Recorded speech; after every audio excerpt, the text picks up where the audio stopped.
A lot of editing, macha. No, after Nadal loses, I'll definitely need something to sink into. So. Yeah.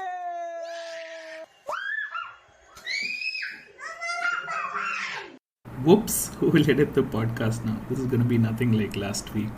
At this time last week, Murali was signaling power play. TV umpire to director, we have a player review. Can we rock and roll, please?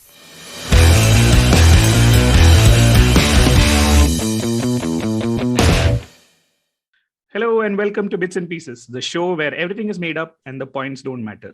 No, wait, that's Whose Line Is It Anyway, the show title and motto which Umesh Yadav emulated in the third test versus South Africa. This is Bits and Pieces, the friendliest cricket podcast where friends get together and try too hard to be funny about cricket and usually succeed. Our friends for the day, back by popular demand after shooting an epic ad with MS Dhoni is MS himself. If you thought of the Unacademy ad with the train, you have a one-track mind. This ad is even fresher than that one. The very passionate and funny Murali Sadgopan is here. Say hi. Hey guys, it's a great opportunity. Not the podcast, the one with Dhoni, but this is pretty nice too. All right. Our second friend for the day. She's known for her cogent explanation and reporting of science things and for being an all-round awesome person. Bumping up the list of verified handles on this podcast by one more. Say hi, Sandy. Sandhya Ramesh.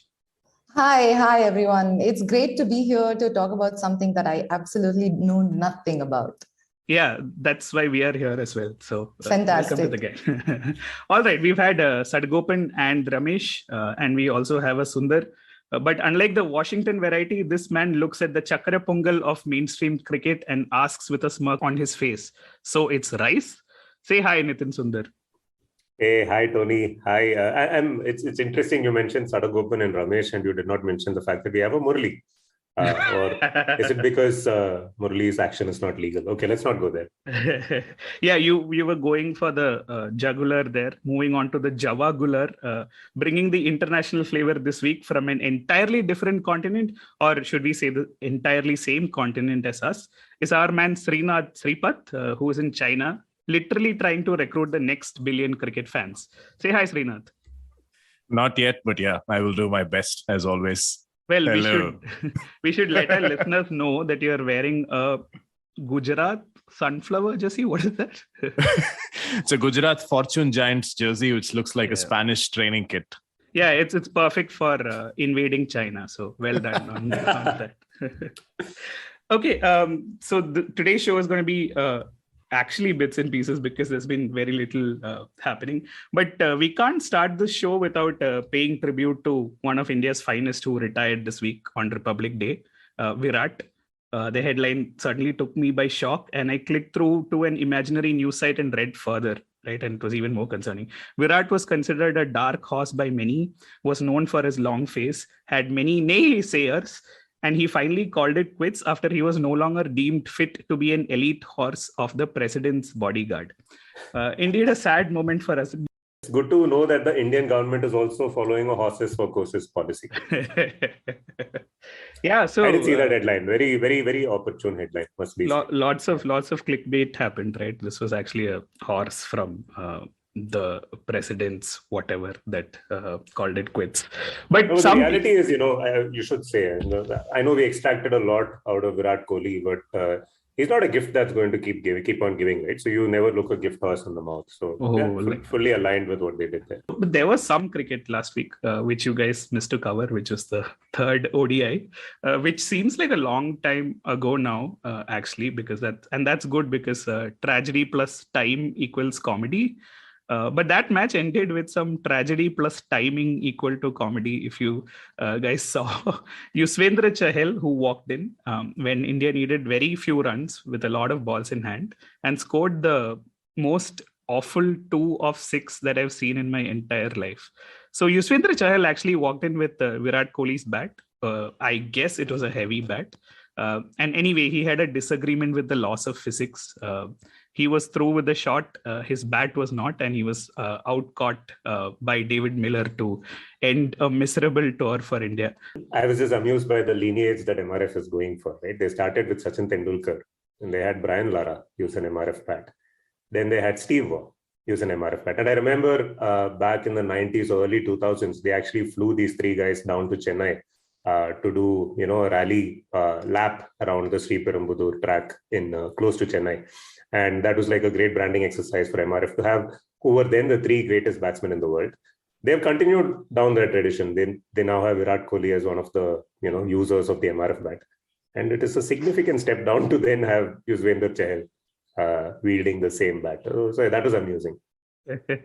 Somewhere in that is ABD as well, if I remember, right? He had this little stint where he also played with the MRF bat, if I remember correctly. And of course, now you see Chahal completing the amazing run. Fantastic. And they had different titles for these guys too, right? Like there was Genius, there was Master. Chahal might even have Wizard MRF for his leg spin, but yeah, can't be that preposterous at this stage. I first want to understand what is the big deal with MRF bats? Nobody saw that question coming. Zero people were prepared. No, I just wanted to say in a Kohli voice, use MRF bats for high comfort and whatever that is.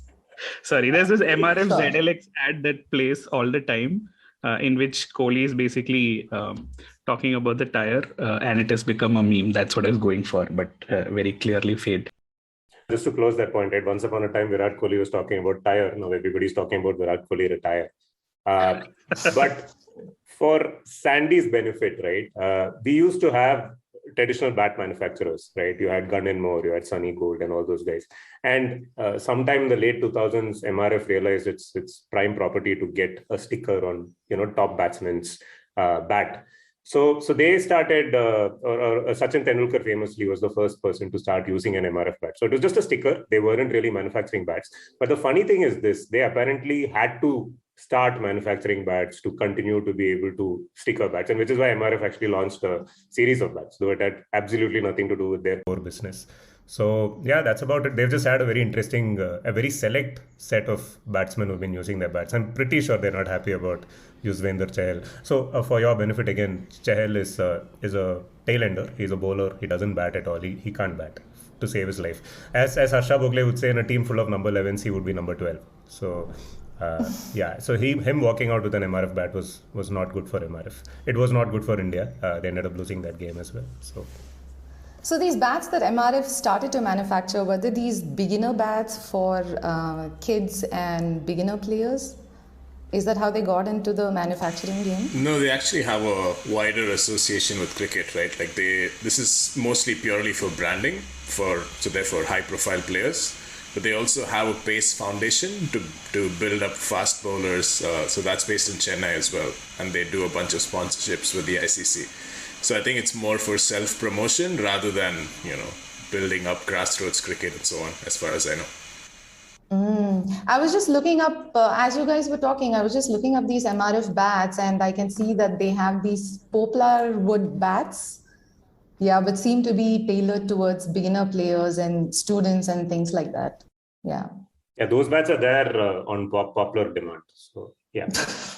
Professional bats are always made of willow. Yes, indeed. Yeah, there's once famously a bat made of aluminium, which Dennis Lilly? Dennis Lilly. So that's an interesting segue. By the way, I hate the fact when people make good segues and then point out that they've made a good segue because it completely defeats the purpose of a good segue because you shouldn't really notice it. But anyway, I just committed that same sin. It's a good segue to go from MRF to aluminium bats because Dennis Lilly famously connects the two. Dennis Lilly used to run the MRF Pace Academy in Chennai. And he once walked out with an aluminium bat in a game against West Indies, I believe. And nobody really noticed or nobody thought a big deal, but then he started hitting the ball and it made very loud clunking sounds, which had never been heard before or since in a cricket field. And I think the umpire sent him out and said, hey, you can't be using that. I think the ball went out of shape, if I remember right. I would assume it would damage the ball and also not go as far as balls that bounce off wood go because wood is much more bouncier. It vibrates a little bit more and it absorbs vibration more. It's viscoelastic. So it wouldn't perform as well as wood does. This is precisely the logic which Jayasurya used when he put a spring inside a wood bat in the 96 World Cup. So, Sandy, this was I don't know if you heard it in your school. This was the popular rumor happening because he was smashing it to all parts in that 96 World Cup.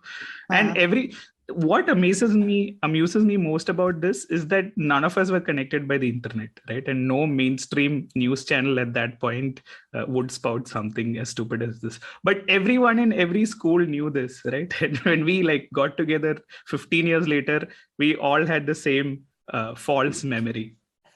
Word of mouth viral. And this became really big soon after that World Cup ended. So Sri Lanka defeated India in the semi-final. And then defeated Australia in the final, won the World Cup. I think 2 days after the World Cup ended, this came out, hey, they're going to replay the World Cup. Sri Lanka is going to be disqualified because they found out there was springs inside Jayasurya's bat. And they found out that Arvinda de Silva was taking drugs, right? and every school kid of that generation who was into cricket believed that this was true. They're waiting, okay, when are they announcing the next dates for the World Cup? We need to wait it when it happens. Never happened. So do we know where this rumor came from? Was there any sort of investigation or anything that followed, or was it just the success of the game? I believe it came from the knowledgeable Chennai crowd.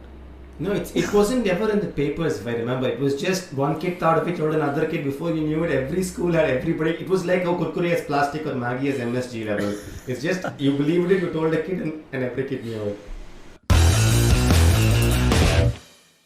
One of the things I was reading about in preparation for this podcast is about the wood material. And I read that wood that is grown in winter settings tend to perform well. So typically wood from, say, north of England performs better in games. And turns out this is because the wood is lighter as well as stronger, because when plants grow in cold settings, especially in sub-zero temperatures or places where it snows, then to preserve their own fluids, to prevent their cells from getting frozen, they start producing a protein that basically functions as an antifreeze. And they inject this into their cell walls. So as a result, the cell walls are much thicker to protect the cells within. So the bat becomes much stronger. The wood is much stronger and it performs much better. So that could provide a better bounce for the ball as well. Is there also proof that wood grown during spring is more powerful? Or But I was just about to say wood from the north of England generally performs well, like Mark Wood. So this is very interesting. This also explains, I think, why Bangalore is producing a lot of batsmen, because Bangalore has winters. But that's actually true. I think Kashmir willow is the most popular willow that's used to make cricket bats around the world, I believe. So yeah, but it's still not as good as the English bats. It's been criticized for growing in suboptimal temperatures, lower than necessary.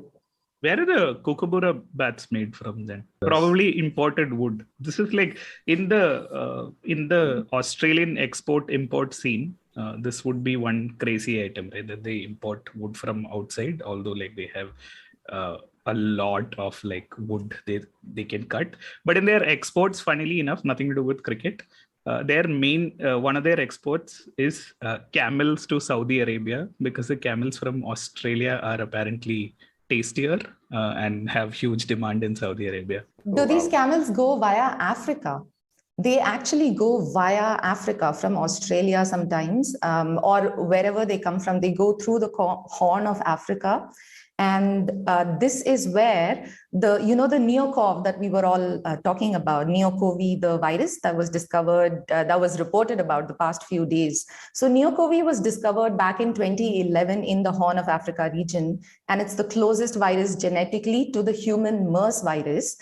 And MERS came via camels, which were transported through the Horn of Africa region. Basically, the reverse Marnus migrating to Africa from Australia.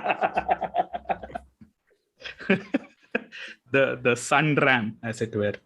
But when you said Horn of Africa, I only thought of Vuvuzela as a sports fan, which has thankfully been missing whenever crowds have not been there. Yeah, so speaking of matches where crowds are still allowed, the Big Bash League is happening in Australia, where they do crazy things like bat flip instead of coin toss. and also not allowing fit players to play and making coaches step into their place instead. And I think some really funny thing happened in the semi-final, or is it qualifier? I think they have a IPL kind of format, right? Where the Sydney team actually had to field their assistant coach since not enough players were available. And he had to come on after Jordan Silk retired himself hurt at the non-striker's end on the last ball of the match, so that they could run the requisite 2 runs, right? This promptly brought about the spirit of the cricket debate, which is actually Australia's national sport, debating spirit of the game rather than any sport itself. What really amused me the most was that Jordan Silk was retired hurt because he had a hamstring injury. So I think his hamstring was only made of silk. They sent him out in the hope that he would be able to hit a few boundaries, but he got off strike and they needed to run 2 of the last. But in fact, they ran a 2, I think, of the penultimate ball, and he barely hobbled through to make it. And then they decided to do this. It was quite amusing. I thought that they pulled it off, and obviously the hullabaloo that followed was also good to watch. I think the best part was the losing team, right? So Sydney Sixers went on to win that game and reach the final of the BBL. And the coach was being panned by a lot of people for doing what was clearly a very tactical move at the last minute. But the opposition coach, our good friend Jason Gillespie, put out a tweet to silence everyone when he said, this was completely fine. It was within the rules, and what they did was fine. And good luck for the final. I thought that was a nice move from Dizzy Gillespie. But Srinath actually dug into the history of everything that's going on in this saga, right? And he's here to teach us civics or cricket, or a combination of the two. This actually starts in cricket and ends up in civics public policy, effectively, because there's a Fox Sports investigation on the whole thing. It's basically, a long story short, Stephen Smith was not available to play in the BBL because there was an Australia-New Zealand one-day series coming up. And then that got cancelled due to COVID, and Smith became available. He was eligible as per COVID protocols. He just needed to come into the BBL, the bubble as it were. But it was overruled by Cricket Australia. So it's a classic league system, right? There's 8 teams in the competition, and each team needs to approve a new set of rules every time there's a change. 2 weeks before the final, all teams got and defined a pool of who can be drafted in if there's a COVID issue or an injury or anything else. Smith wasn't part of this pool because he was supposed to play the one-day series. And interestingly, because of some complicated contract systems, Sydney Sixers, who are Smith's team, didn't want to put his name into the pool because they were worried that some other team would pick him before they did. So that's the first lulls in the whole story. Now, Smith becomes available. 60% of the teams apparently approve that he can come and play in the final. But Cricket Australia overruled it because there was no consensus, apparently. So now we get into first past the post democracy, absolute majority, authoritarianism. There's all sorts of things going on here. But we'll leave that out of this podcast because we're all clearly overqualified to talk about it.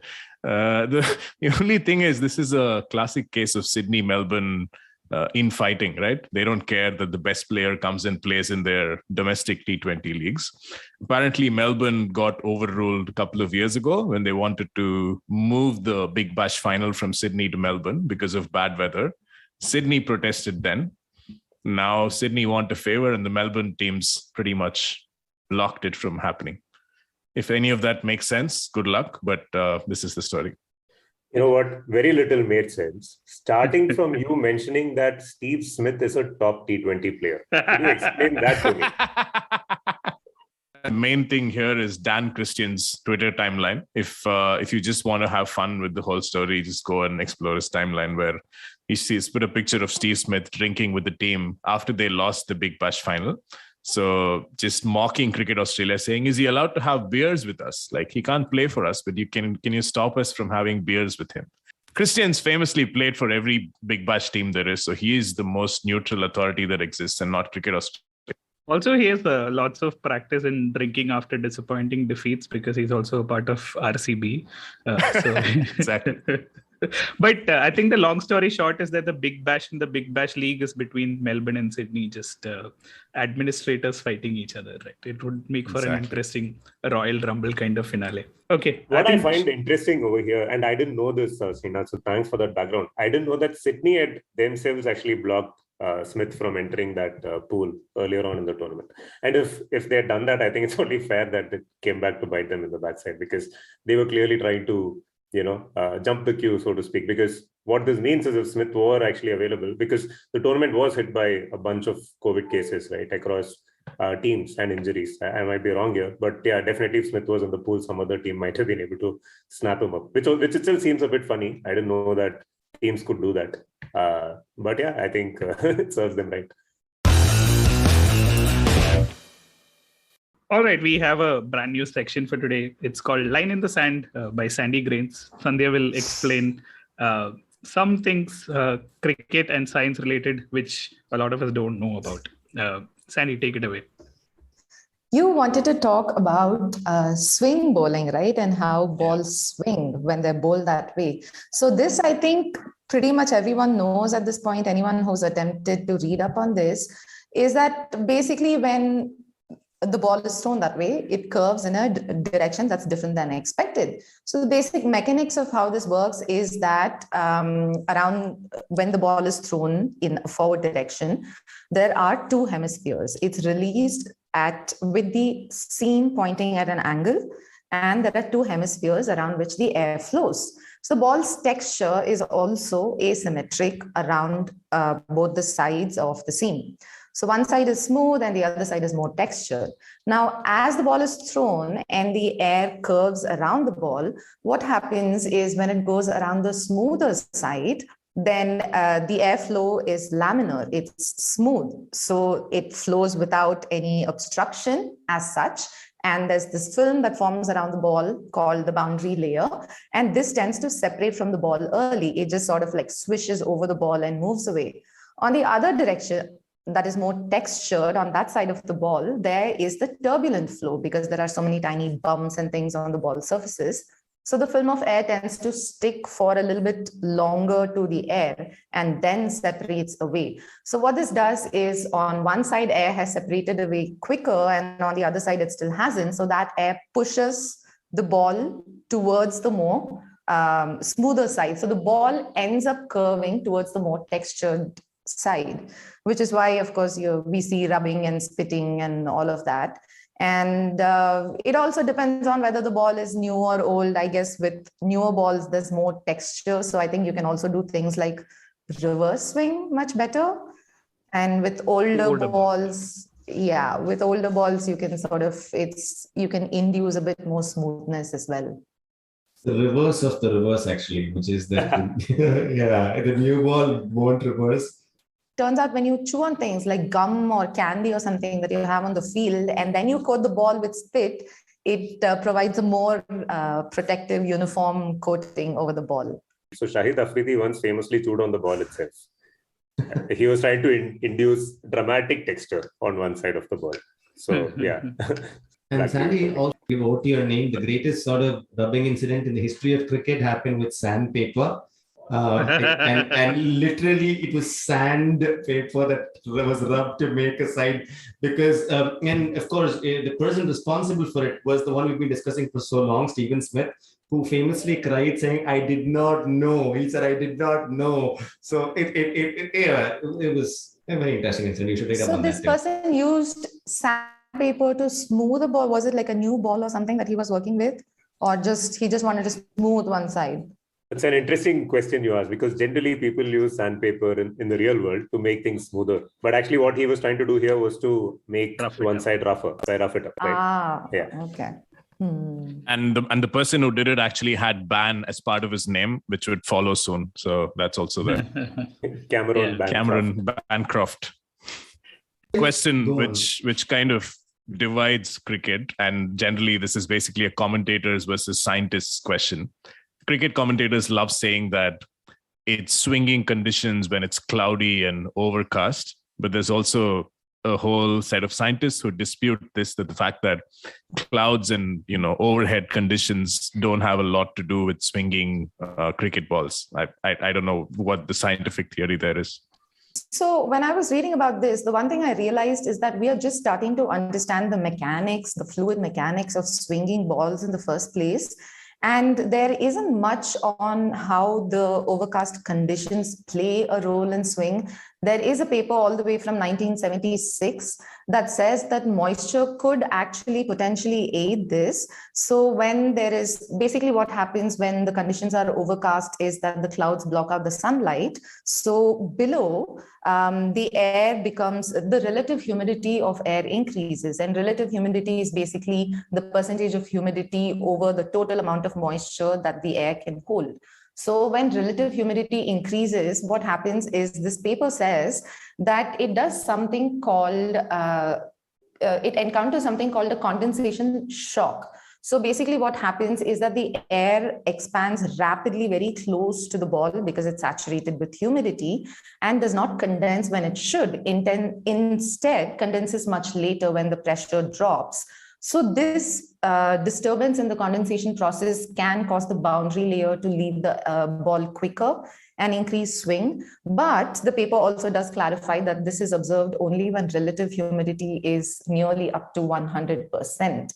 But I think there are other things that can play a role. For example, humidity does affect the soil and moisture content of the pitch as well.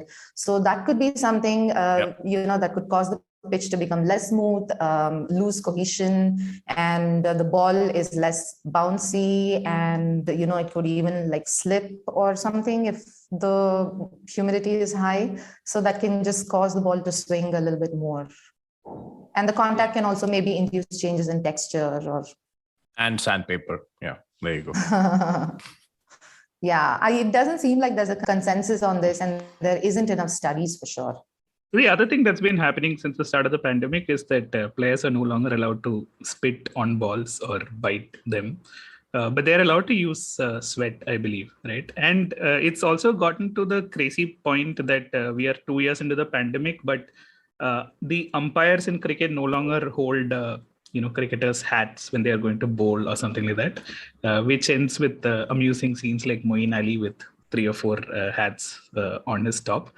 So I wanted to check with you, like, is there any sense in actually continuing this process where umpires can't even take hats? Hats are still a better one. I think the most famous one was from the last year Sydney Test when Ashwin wanted a pad to protect his ribs or chest, but it's too uncomfortable to wear when he's not batting.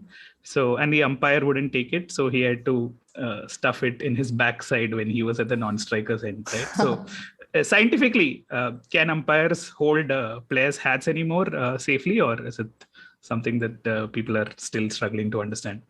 In terms of the virus, it's pretty old news that there is no surface transmission. There's no observed fomite transmission. It's not to say that there is 100% no transmission. It's not something that we can ever establish.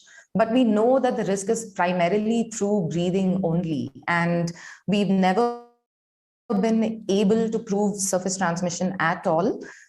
What we don't understand is in close contact and when people face each other, how the airflow mechanics works. So I would assume the umpire would be more at risk if the bowler was standing beside him than if he held onto his hat.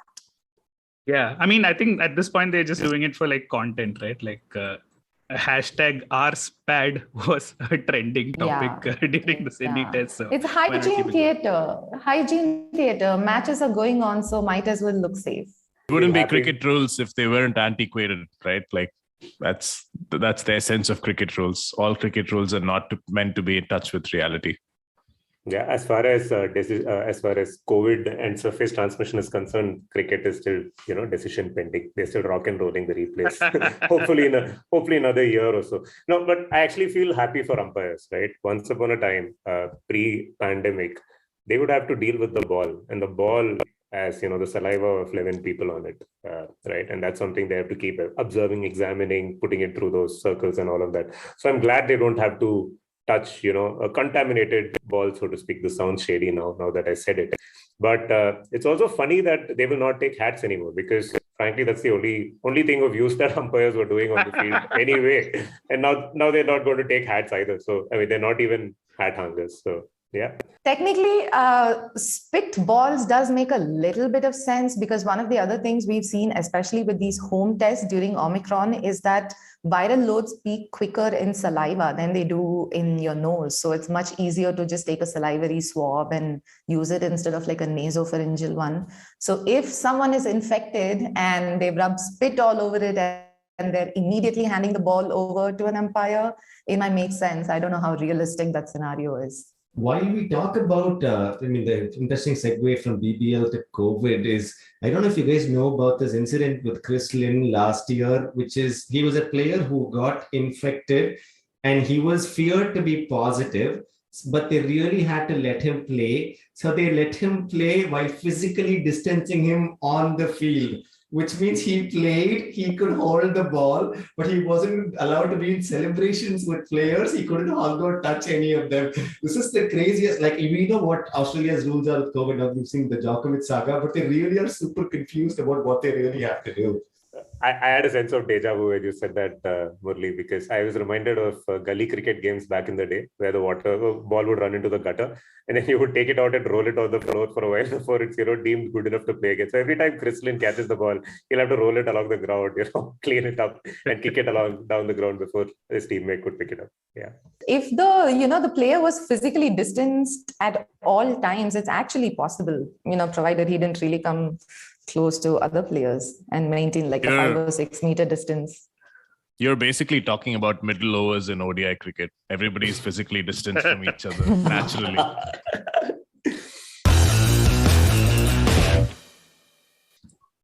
But speaking of umpires, and I really want Nitin's rant in here, the women's Ashes just finished with one test, which England should have won if it were probably a 4-day test, maybe, I don't know. But anyway, it ended with England 9 wickets down. And the 9th wicket that fell had an interesting referral up to the third umpire to check for a back foot no ball. Now, famously, in the olden days before umpires were holding on to hats, they had to check the back foot no ball, the front foot no ball, check for LBW, caught behind, check where the bowler is landing after his delivery to see if he's running on the pitch. And famously, umpires like houseflies have compound eyes. And all of this is expected to be completed in a split second. But now we have technology for everything. Nitin, what do you think? How were umpires doing this before technology happened? They weren't. I mean, it's as simple as that, right? I think ever since the third umpire started monitoring no balls, we suddenly started realizing a lot more no balls in Test cricket, which were just not getting called earlier. So the reality is the umpires just physically weren't. It wasn't possible for them to be monitoring no balls as closely as it should have been. Though I do believe the back foot no ball rule is probably an easier way to officiate no balls because there's so much of hair splitting that happens on whether the part of the foot is behind the popping crease or not. Maybe you can just simplify it and go with back foot no balls. But yeah, that's. I'm sure the ICC and the MCC will act on it at some point. Hopefully, maybe. Imagine, right? Like this was speaking around the 2007 World Cup, which had Sean Tate, Lasith Malinga doing this stuff. Like the guys are coming from behind you with bowling with a slingy action, which has all probability of going wider of the crease. And umpires are expected to monitor that with their, I don't know, like Tony said, eyes of their head or whatever. It's just like funny that they're burdened with so much and there was no DRS before. So it's just funny to think that the pre-period existed at all. So funny is now you actually have technology, you have cameras, you have everything, but you still go with the umpire's call for a catch that might or might not have been taken, 60 yards away in the outfield. But yeah, so it goes. I have a question to ask you guys. Is that currently there's apparently a tournament happening in the West Indies. Actually, there are 2 tournaments happening in the West Indies, right? There's England versus West Indies going on, and there's also the Under-19 Cricket World Cup. My question is, why don't they play at 3 a.m. in the night so Indians can watch the match, right? What is this nonsense about playing in West Indies times? Because who in West Indies is even watching this cricket anyway? Like, shouldn't all of the world just align to Indian Standard Time and set their cricket accordingly with floodlights and everything? I completely agree. It's anyway being sponsored by cycle brand Agarbatti or whatever. Right? So might as well go the whole hog and just host it for Indian audience. Yeah, I mean, this is just nonsense, right? I mean, subcontinental audience anyway watches all of cricket. So I think we should recommend to the MCC or is it the ICC to change this. And also, since sport involves one team winning and one team losing anyway, and one team supporters feeling sad all the time, I think all cricket matches should end with India winning because, like, we have the largest population. So for the benefit of world's mental health, it would make sense for India to win all the matches, right? Now the creativity can come. It's called the IPL, Tony. India always wins. No, dude. Like, there are still like sad non-CSK fans at all times who are just afraid to come on social media. It's funny you said this, right? Back in 1996, when the Sahara Cup was launched in Canada, I believe the matches were starting at around 7 a.m. or whatever. For people in Toronto were like, okay, let me get a coffee. What is a cricket match happening out there in the skating and curling club? So yeah, cricket has, at least for 20, 25 years now, been pretty much made for an Indian audience. Yeah, so, I like how you just, slid past the skating and curling club bit, right? This is cricket. Past. Yeah, I mean, there were like 50 times the audience of anything Canada can make happening in a skating and curling club, which they don't even play the sport for. So, but yeah, I mean, I seriously think that India should win all the matches, and the real sort of twist can come in how authorities enable this to happen. They have to bring in weird laws at all times to make sure India wins all the matches. But moving on to CSK and MSD, Murali, you want to tell us about what went down, man, when you met MSD? So this is first of all hilarious because I'm 33 years old. I felt like I was a little close to 12, because this is somebody I've idolized for like way too long. And you always think that people have to sort of lives to them, right? The lives they show in front of the screen and or in cricket team matches or whatever. And then they're a different person when you meet them. And then this man was entirely different. I mean, he was part of an ad. Of course, everybody was trying to mob him. It's a miracle he left the place alive. But over and above that, dude's really chatty. He's legit chatty. It's surprising that he comes across as that cool, calm, demeanor guy who has everything thought out in his head. Because in between takes, he talks about anything and everything he talks. And he still calls it Chennai. At least in 5 occasions, he says, "Main to Chennai ke liye khel raha hu, main Chennai." And I was like, you've been playing for 10 years. At least you could have said Chennai. No, it's Chennai, but he's got his heart all sorted. There were lines in it where they kept trying to say something in Tamil Nadu, and he says, it is the best city in Chennai. And I was like, no, Chennai is the city, Tamil Nadu is a state, but very, calm, composed, and delightful guy, in fact. Murali, you're just upping the stakes, man. Last time we introduced you as the guy who has acted with Rajnikant, and you've now just, you literally can't top that. And you've gone and now acted with MS Dhoni. I wonder who you're going to act with next week. I really look forward to that. So is this Talaivar and then Tala, and next is obviously Chinna Tala, I'm assuming. Which is that would be such an embarrassment. No, I didn't want to stoop that low. I honestly didn't see this coming. At least with Rajnikant, there was like auditions and all of this. With this guy, and they, how they've set it up. They said there will be no scenes. You'll never see the man in person. And then he just casually walks in with a cup of tea in his hand, just sits there and says, "Oh, I have to practice lines. They're giving me lines in Tamil, yeah." And I was like, why are you talking to me? I'm a pleb. You should not have conversations with regular dudes. But yeah, great experience though. But on this Dhoni being chatty thing, there's a great anecdote that Robin Uthappa shared on 22 yards, right? The UAE, I think they were playing either in Dubai or Abu Dhabi or something, because this was when the IPL was happening there. And this was a practice game that, so CSK players were playing, some match. amongst themselves. And apparently Robin Uthappa and MS Dhoni. By the way, this anecdote is on the 22 Yarns podcast, which is hosted by Gaurav Kapoor. And there is a fantastic two episodes with Robin Uthappa. And I think this comes in either the first or the second one, which we'll definitely leave a link in the show notes. But just paraphrasing what Robin Uthappa said there. So Uthappa and Dhoni were batting together in the middle. It was getting extremely hot and stuffy, and there was no breeze. Right? It was extremely, still, and they were struggling a bit because of that heat. And Robbie, in the middle of the between overs, went to MS and said, "Hey, this is like really tough, huh? Very oppressive, tough to bat." They're in the middle of a run chase or something, and then Dhoni just says, "Yeah, correct. That is why the runways are longer in this part of the world, because they don't have lift, because there is no breeze. They need longer runways." It is just a typical MS Dhoni type fact, just randomly. And Robin Uthappa like, "Okay, man, wow, okay." Middle of the chase. and so we all wonder, what do batsmen talk to each other, right? In between overs. This is exactly what they talk about, runways and why they're longer in the unit. Yeah, frankly, I didn't do justice at all to this anecdote. You should go and listen to how Robin Uthappa says it. It's damn funny. But yes. I have a related question, because you were talking about runways. So when I was reading, one of the things, I'm just going back to the swing bowling mechanics. And one of the things I read was that reverse swing has to come at much higher speeds. So do those bowlers also take a longer running path before they bowl? The most famous exponents of reverse swing have been the fastest bowlers, effectively, like whether it's through a run up or whether it's generated by their arm speed or whatever, but it's always been the fastest ones who've been great at reverse swing.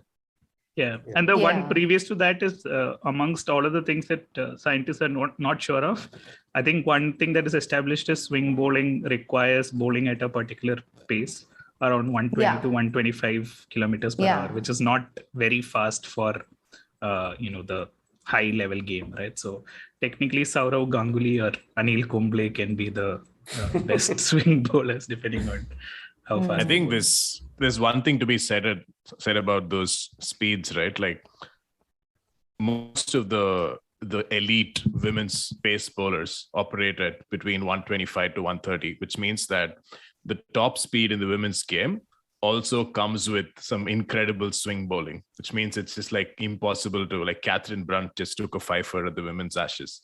She is almost impossible to face with the new ball because she's bowling 21-25, but also prodigiously swinging the ball all corners. So that's just like one interesting facet of the women's game. And we've seen this in the men's game as well, right? If I were to recall, I've not seen a ball swing more than when Praveen Kumar was bowling in 2011 in England. Yeah, he was hooping the ball through corners. I think the only time the ball came close to swinging so much was when Irfan Pathan in 2004 in Pakistan again, right? And both these guys, they're not the fastest bowlers. They used to bowl at about 125, 130 in their pump. But yeah, so it totally computes that, great pace is not great for new ball swing, at least. Very different with reverse swing, where, as Sandy mentioned, the faster the bowler bowls, it swings more. Medium pace is medium pace, yeah. Yeah. Okay, I think Srinath, you have to explain that reference. Yeah, please. No, it's just a Pakistani saying that's also a podcast / YouTube show. It's called Pace is Pace Yaar, to differentiate themselves from the rest of humanity, to say that this is our USP. Fast bowlers are pretty much dime a dozen in Pakistan, and that's the difference between them and other teams. And now it's become a reference across the board to make puns and whatever creative expressions out of it. So medium pace is medium pace, yeah, in this case. We were on the topic of Dhoni, right? I have this interesting anecdote. I didn't experience this myself. It was something narrated to me by a friend. So a couple of friends who were, in an airport, they were going to catch a flight, and Dhoni happened to be there. I think he was also catching some other flight. So obviously they had a big celeb moment. They wanted to go and take a selfie with MSD himself. And he was very obliging. He came and stood next to them and all of that. So the guy who was trying to take the selfie, right, with his phone, he was really fumbling. He had the back-facing camera. He was not able to get the orientation right. And because he also felt he was wasting Dhoni's time, he was getting a little tense. So MS, in very cool, calm, collected style, said, I will do it. And he took the phone from this guy, framed it perfectly, did a chichik and gave it back.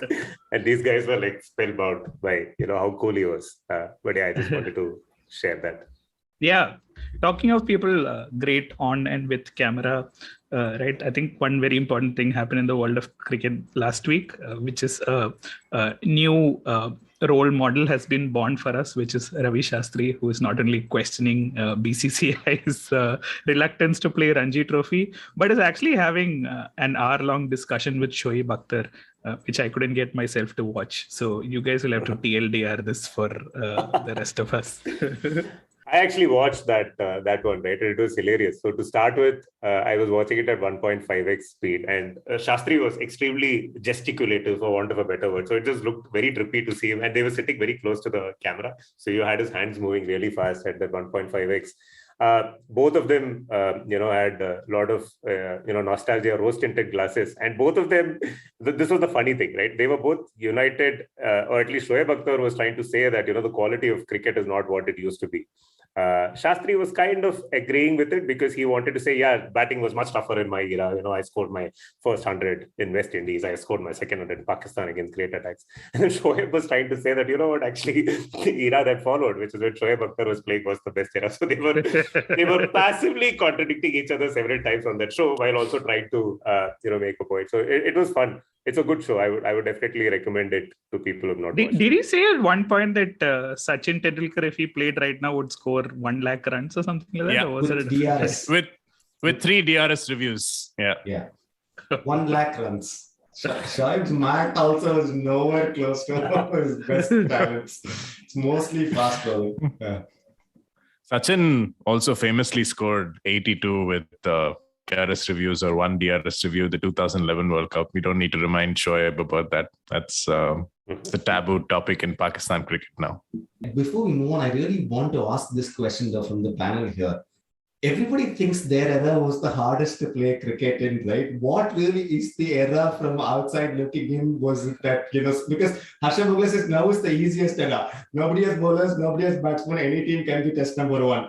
And then, Ravi Shastri says that, Shoaib Akhtar says that. What is that defining golden era of cricket? I think it's the new test cricket is dead, right? It's always that was better than yours, and that's pretty much most of commentary during live television. Everybody likes to think best era. Shane Warne famously thinks he would have been a great bowler in the 70s if he played for Ian Chappell and not the other blokes. Obviously, to take a dig at Steve Waugh. What else? Yeah. No, I think it's analogous to our disdain for newer social media, right? So whenever you're in your late 20s, early 30s is probably the last of technology that you can adapt to, and everything that comes after that is crap. So TikTok is crap, Snapchat is crap. You remember Orkut, dude? How awesome was it? Right? Social media peaked at Orkut. It's all been downhill since then. Correct. Yeah. If he had played cricket in the times of Orkut, Sachin would have scored 1 lakh fans. I don't know, whatever. You would have had testimonials. Yeah. Anyway, the testimonial era is over. No, it is actually tough to explain why Test cricket is the way it is right now, right? And the one that I find extremely tough to explain is how so many good fast bowlers are getting unearthed across the world, right? Across teams. Yes, and I also don't understand how pitches are not the way they were in 2005, 2006, the boring years of Test cricket where every Test match would go to 50 and you had a lot of draws. The pitches have actually changed. I don't think it is just that the quality of batsmanship has fallen or changed. The pitches have actually changed. They've become tougher to bat on. And the quality of fast bowling especially has just gone up. It's very tough to explain because the economics of Test cricket don't explain why there are so many good fast bowlers in Test cricket today. I think you explained it right in your sort of understanding / hypothesis itself that people simply couldn't take 20 wickets or challenge 20 wickets at either end. The bowling was like, I don't know if Harsha Bhogle is really right now then, because they weren't taking 20 wickets at that point of time, which meant matches were easily, ambling to a slow draw. People never watched day 4 ever. And I think now we are seeing matches like head towards like a result where we're seeing 30 wickets fall over 3-4 days. So we know that a result is imminent at most points of time. I think Harsha was definitely right about one thing, right? I think the gulf between the top team at say year 2000 and again say 1980 or 1985 and all the other teams, right? It was West Indies in the 80s and it was Australia in the 2000s. That gulf between number one and number two was huge. So the other teams really didn't have a chance to really compete with Australia because they were head and shoulders above everyone else. I think he's right in the sense that, it's much closer now amongst the top 3 or 4 teams. But I think he also got a few things wrong. He said, Pakistan right now and West Indies right now are poorer teams than they were in 2010. I mean, Pakistan was just coming off spot fixing. And West Indies, I think their test cricket really was in the doldrums around, end 2010. So in a much better place right now. So yeah, I think partly what he said was right. But I don't think there's an easy explanation as to what's going on in test cricket right now. But it's fun to watch. I think the opposite. Test cricket peaked at 952 for 6, and that's what we want to see more of. What is this nonsense like 200, 300 runs and all? We want to see 900s again. Make it happen, or even 1 lakh. 1 lakh runs.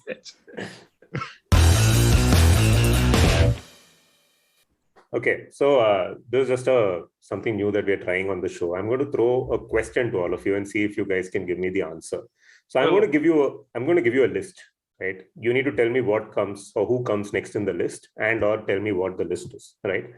So the list reads this way, right? Virat Kohli, Sachin Tendulkar, Rohit Sharma, Virat Kohli again, Virat Kohli yet again, and then Sachin Tendulkar yet again. Can you tell me what list this is? And can you tell me who comes next? I can give you a clue. This is contextually relevant. It's not something that I just picked out of thin air. It's contextually relevant to cricket that happened in the last 1 week.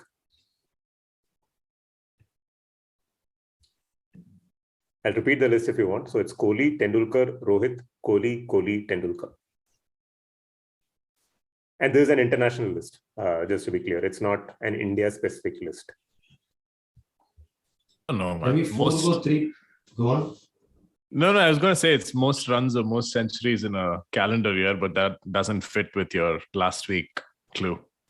Yeah, and also the order is in chronology, right? I'm assuming. Up chronology samjhaiye, please. It's definitely not chronological because you have Kohli, Tendulkar, Rohit, Kohli, Tendulkar. So, yeah.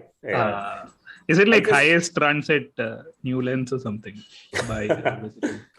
Okay, so I'll give you this one, right? So it is most hundreds in one-day cricket against one team, right? And the reason I bring this up is because Quinton de Kock has moved significantly high on this list, right? Quinton de Kock now has 6 centuries against India, which puts him 10th on this list, right? So Kohli leads this list. He has 9 centuries against a particular team. Can someone guess which team he has this record Australia. against? Wrong. Sri Lanka. Wrong again. And I think this goes back to the fact that nobody remembers one-day cricket. What happened? South Africa. Wrong again. We are running out of teams. Maybe he scores 1,500 in one series or something like that. What the hell? What team is that? Sachin, huh? I don't know. No, New Zealand. Kohli. Who is left? Kohli. England. Kohli. Okay. Yeah. Kohli has 9 centuries in 39 matches against which team? Sandy, if you guess it right, we'll all just stop this podcast. I think by elimination, West you should have Indies guessed it. is my guess. Well done, Sandy. Well done. Well done. Full marks. And really, I mean, South Africa is a good guess because, like you said, it felt like he scored 1,500s in that 2018 series, though there were only like 5 matches or something. But that is my point, right? Who watches cricket in West Indies, dude? Like it doesn't exist when I'm sleeping. Like I also believe most of these centuries were probably scored in India, at Cuttack and at Rajkot, whatever. Right? The point is nobody remembers. So it's Kohli against West Indies, Tendulkar also 9 against Australia. Rohit Sharma 8 against Australia. Kohli next on the list 8 against Australia. Kohli again 8 against Sri Lanka, and then Tendulkar 8 against Sri Lanka. These are the top 6. So Kohli is actually thrice on this list in the top 6, and South Africa is not one of them, by the way. So West Indies, Australia, and Sri Lanka. So okay, let me put it this way, right? The next name in this list is not an Indian. Can someone guess who it would be? Markwa against India. I don't think he has so many hundreds. No, he's not anywhere on this list. But yeah, I think one-day cricket. Yes, only one-day cricket. Steve Smith? This Steve Smith makes his third entrance into the episode, but no, it's not Smith. It's Smith's good friend and one time, probably currently Australia captain. Aaron Finch has 700s against England. Again, I don't think anybody remembers. England doesn't remember. I'm sure Finch doesn't remember. The selectors Only don't Finch remember. Finch, of course, remembers. This is so Probably. Finch. I think does Finch still play ODIs? Because I don't remember featuring in any.